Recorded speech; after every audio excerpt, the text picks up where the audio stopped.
আমার হাতে কোরআন শরীফ নিয়ে নিছে, আমি ছুঁয়ে বলতেছি এই সম্পূর্ণ ঘটনাটা মিথ্যা। এই ভিডিওটা দেখেন, সকালে ঘুম থেকে উঠে ফেসবুকে ঢোকার সাথে সাথে দেখি যে বিপিএল নাকি ডাকাতি করে ধরা খাইছে। তো ভিডিওটা দেখেন, তারপরে কিছু কথা বলতেছি। এই যে একটা আছে ডাকাত দলের সদস্য, দেখেন সম্পূর্ণ ভিডিও। এরা হলো ডাকাত দলের সদস্য।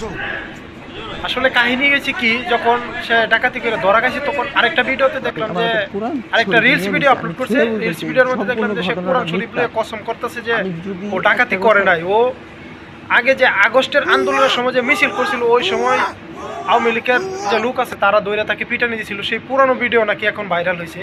আসলে কিন্তু তা না, সে ডাকাতি করতে গিয়ে ধরা গেছে। কথাগুলো শুনে আপনি দেখেন যে কতটুকু সত্য। এখন কথা হচ্ছে তারা যে সেলুন দিছে, সেলুন কিন্তু সেই রকম চলে না, কাস্টমার তো নাই। সেলুনটা হলো একটা উসিলা, আর সেলুনের পিছনের ব্যাকগ্রাউন্ডের কাহিনী হলো এটা ডাকাতি করা আর কি। তো আজকে সকলের সামনে তার মুখোশ খুলে গেল, ওপেন হয়ে গেল, সকলেই দেখতে পারলো যে কন্টেন্ট ক্রিয়েটরের পাশাপাশি উনি কী করে।